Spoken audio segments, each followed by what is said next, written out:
Hello mga bishi kong plastic. So ngayon na isasalang na ako sa aking microblading. So naligo na ako, nagbihis ako dahil hindi ako makapag wash hair ng few days after ng microblading kasi bawal basain ang kilay, kailangan dry na dry. Pupunta na ako doon kasi ang appointment ko is 2:30. And then maaga pa naman, tsaka malapit lang naman yun. 2:00 na, so maglalakad na ako doon. So excited na ako. Siyempre first time ko to, tsaka hindi ko alam kung anong gagawin. I-update ko na lang kayo sa nito, sa resulta. Ayan yung ayan yung before. Okay? Bye-bye! Makulimlim ngayon. Tapos parang alindahaw. Hindi ko alam kung anong Tagalog sa alindahaw, nakalimutan ko na. Ano bang Tagalog sa alindahaw? Alindehew? So ayan, nag-alindahaw. And then medyo malamig. At nandito na nga ako mga beshi kong plastic, nakahiga na ako at kanina ay pinahiran na niya ako ng pampamanhid. Tapos ayan, nirap niya yung ulo ko.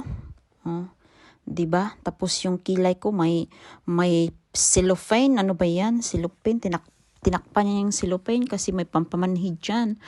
O ayan, tapos kumuha siya ng tinta na nilagay sa ulo ko na parang ata sa nukos, no? O, so pinapili niya ako ng kulay na gusto ko. So, black and dark brown. I'd say lighter than your natural hair colour. I think this, what do you think? Dark brown anyway. Yeah, well, so this one dark brown, this one's more blacky. Yeah. Do you want to go with the lighter brown? Yeah. Yeah, that's perfect. And then once they've healed, we can always go darker if you want to next time. You have the top up. Get away. Get away. Get away.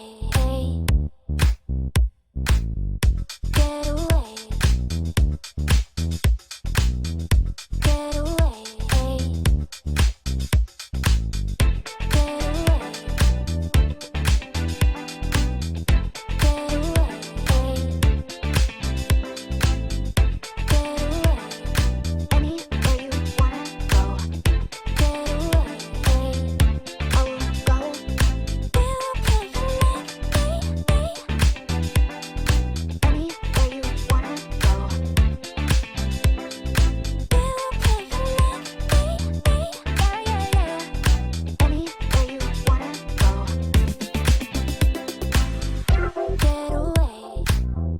So, ayan mga bishi kong plastic na drawingan na niya yung mukha ko o nilagyan niya ng mga lapis-lapis dyan.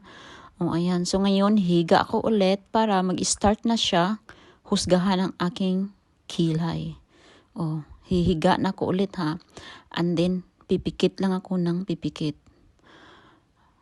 Para pag dilat ng mata is masurprise tayo sa resulta. So, pikit lang tayo. So, ayan. Mag-start na siya. So, pipikit lang ako. So, ayan yung ginagawa niya. Medyo tinusok. Parang hiniwa-hiwa yung kilay ko.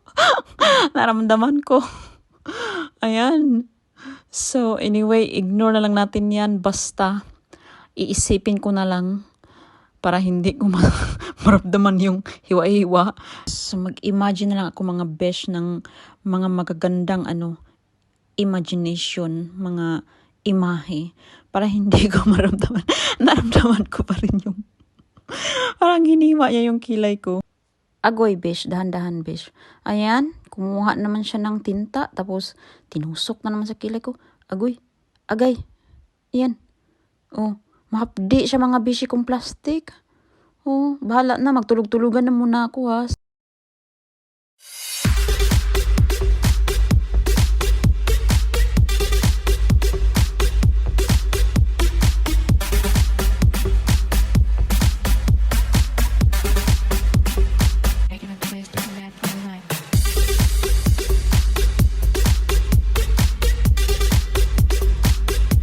And then after 2 hours, dilat na ulit ako. Wow, gising na. Wow, ang resulta, wala pa rin nangyari.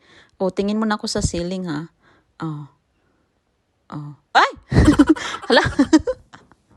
Yan na yung resulta. Ala. Bahala na kayong humusga dyan. O, ayan na yung resulta.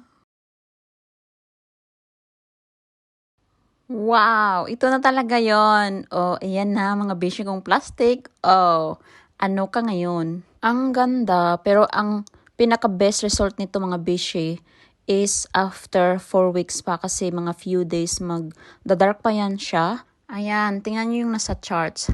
So, yan yung mangyayari after few days, and then few weeks, and then 4 weeks after 4 weeks, touch up, and then yun na yung final result.